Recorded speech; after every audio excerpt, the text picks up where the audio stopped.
মই ইয়াত আহিম বুলি বহুদিন আগৰ পৰাই জানে বৰবেঙেৰা মুছাহাৰী ডাঙৰীয়া ঘৰত মই থাকিম বুলি এইটো সিদ্ধান্ত আছিল আৰু মুছাহাৰী ডাঙৰীয়াই মই যে আহিম সেইকাৰণে মোৰ কাৰণে এটা সুন্দৰ ৰুম তেওঁ ইতিমধ্যে ঠিক কৰি থৈছে এভৰিথিং ইজ ৰেডি মোক যি লাগে চব আছে তাৰপিছত মই যেতিয়া আহিছোঁ কালি তেখেতে মোক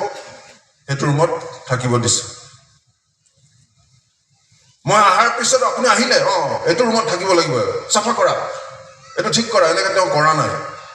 এভৰিথিং ৱাজ ৰেডি যেতিয়া মই আহিছোঁ সুন্দৰভাৱে সজাই থোৱা আছে মই খালি ৰুমটোত থাকিব লাগে ঈশ্বৰে যেতিয়া মানুহ নিৰ্মাণ কৰিছে তাৰ আগতে গোটেইখিনি একদম ৰেডি কৰি থোৱা আছে যাতে মানুহে তাত উশাহ নিশাহ ল'বৰ কাৰণে বায়ু আছে সুন্দৰ বৰষুণ আছে সুন্দৰ জলবায়ু আছে গছ গছনি আছে ফল মূল আছে এভৰিথিং ইজ ৰেডি চব সাজু আছে তাৰপিছত ঈশ্বৰে মানুহ সৃষ্টি কৰিছে তাৰমানে মই এইটো ক'ব খুজিছোঁ যে ঈশ্বৰে কোনো কাম হেফাজতলি নকৰে খেলি মেলি হিচাপত নকৰে সম্পূৰ্ণ এটা শৃংখলাবদ্ধভাৱে এটা পৰিকল্পনা মতে ঈশ্বৰে কাম কৰি থাকে আৰু ঈশ্বৰে কাম কৰি গৈ আছে এটা প্লেন মতে কামটো হৈ আছে আৰু গৈ আছে আজি যে ইছৰাইলৰ যুদ্ধ হৈ আছে সেইটো হেফাজতলি হোৱা ঘটনা নহয় এটা প্লেন মতে এটা টাইম লাইন মতে গোটেই ঘটনাবিলাক ঘটি আছে মানুহ সৃষ্টি কৰিলে তাৰপিছত আমি জানো অব্ৰাহামক ঈশ্বৰে আমন্ত্ৰণ কৰিলে অব্ৰাহামৰ পিছত ইছাক তাৰপিছত জাকুবৰ 12জন পুত্ৰ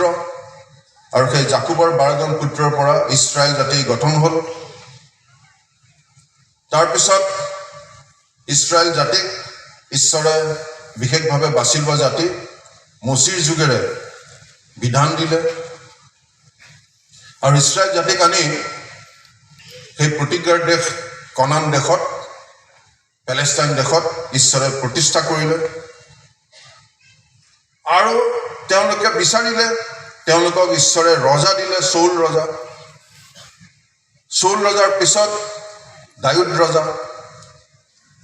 সলোমন ৰজা তাৰপিছত ইছৰাইল দেশখন দুভাগ হ'ল উত্তৰৰ 10টা ফৈদ ইছৰাইল আৰু দক্ষিণৰ 2টা ফৈদ জিহুদা তাৰপিছত লাহে লাহে তেওঁলোক অবাধ্য হ'ল ইতিমধ্যে ঈশ্বৰে নবুখদনেজাৰ বাবিলনীয়াবিলাকক শক্তিশালী কৰিলে আৰু তাৰ আগতে অছুৰীয়াবিলাক আছিলে অছুৰীয়াবিলাক আহি উত্তৰৰ ৰাজ্য যিখন আছিলে ইছৰাইল ৰাজ্য ধ্বংস কৰিলে তাৰপিছত ঈশ্বৰে বাবিলনীয়াবিলাকক উঠালে নবুখদনেজাৰ বাবিলনীয়াবিলাক আহি অছুৰীয়াবিলাকক ধ্বংস কৰিলে আৰু বাবিলনীয়াবিলাকে আহি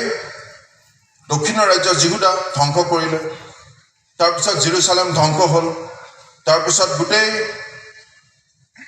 সেই জিহুদী মানুহবিলাকক বন্দী কৰি লৈ গ'ল ইতিমধ্যে ঈশ্বৰে পাৰ্চীবিলাকক উঠালে সেই পাৰ্চীবিলাক আহি বাবিলন ধ্বংস কৰিলে বাবিলনীয়াবিলাকক 70 বছৰ পিছত কোৰছ ৰজাৰ দিনত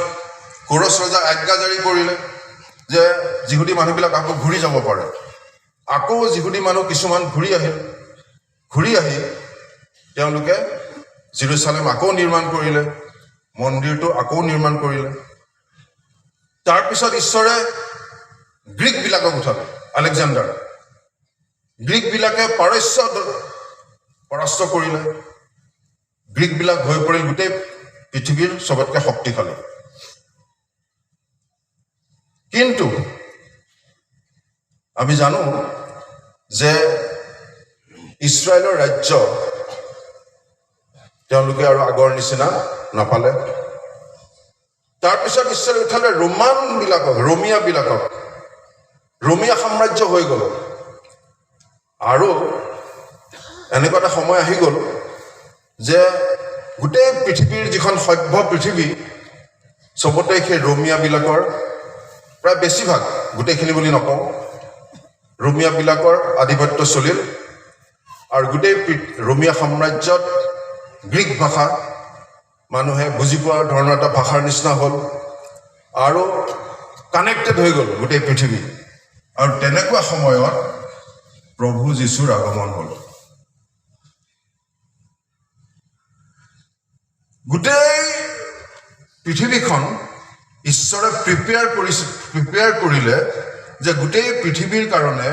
পৰিত্ৰাণদাতা হিচাপে মই যাক পঠাম মোৰ একেজাত পুত্ৰ এটা পাৰ্টিকুলাৰ সময়ত ঈশ্বৰে প্ৰিপেয়াৰ কৰিছে তাৰপিছত প্ৰভু যীশু আহিছে আৰু প্ৰভু যীশু আহি মানুহৰ মুক্তিৰ কাৰণে যি প্ৰয়োজন মানুহৰ পাপৰ প্ৰায়শ্চিত্ত কৰিবৰ কাৰণে তেওঁ মানুহৰ পাপৰ শাস্তি নিজৰ গাত লৈ তেওঁ ক্ৰুচৰ ওপৰত বলি হ'ল আৰু সেই পৰিত্ৰাণৰ কাৰ্য সম্পূৰ্ণ কৰিলে আৰু গোটেই ৰোমান সাম্ৰাজ্যত সেই শুভবাৰ্তা বিয়পি গ'ল অৰ্থাৎ ঈশ্বৰে চিষ্টেমেটিকেলি কাম কৰি গৈ আছে আৰু তাৰপিছত যিহুদীবিলাকে মই অলপ ইতিহাস কৈ আছো যিহুদীবিলাকে প্ৰভু যীশুক প্ৰত্যাখ্যান কৰিলে গ্ৰহণ নকৰিলে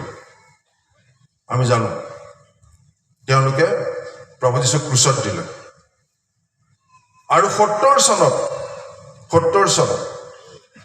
ৰোমিয়াবিলাক আহিল টাইটাছ বুলি এজনৰ নেতৃত্বত ৰোমিয়াবিলাক আহি জেৰুজালেম আকৌ ধ্বংস কৰিলে আৰু যিটো তেওঁলোকৰ মন্দিৰ আছিল সেই মন্দিৰ একেবাৰে মাটিৰ লগত মিলাই দিলে মন্দিৰৰ কোনো চিন চাব নাই আৰু আজি 2000 বছৰ হৈ গ'ল সেই মন্দিৰ আৰু তেওঁলোকে নিৰ্মাণ কৰিব পৰা নাই আৰু প্ৰায় 2000 বছৰ ইছৰাইল জাতি চাৰিওফালে পৃথিৱীত সিঁচৰতি হৈ থাকে কোনেও ভাবিব পৰা নাছিল যে ইছৰাইল জাতি আকৌ ঘূৰি আহিব কিন্তু 1948ত আচৰিত ধৰণে আকৌ সেই ইছৰাইল জাতিটো আনি সেই পেলেষ্টাইনত এখন দেশ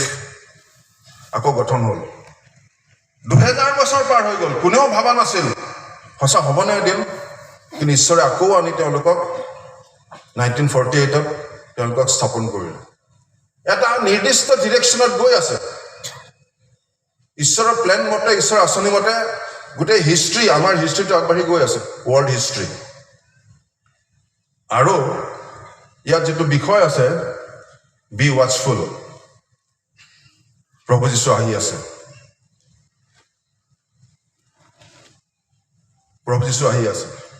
ঈশ্বৰে এটা প্লেন মতে কাম কৰি গৈ আছে আৰু সেই মতে ঘটনা ঘটি আছে আৰু প্ৰভু যীশু আকৌ আহি আছে আৰু আমি যিমান খ্ৰীষ্টীয় বিশ্বাসী আমি আছো আমি সকলোৱে প্ৰভু যীশুৰ আগমনৰ কাৰণে বাট চাই আছো এই যে এটা ঈশ্বৰে চিষ্টেমেটিকেলি কাম কৰে ঠিক তেনেকুৱা মই আৰু এটা কথা আনিব খুজিছো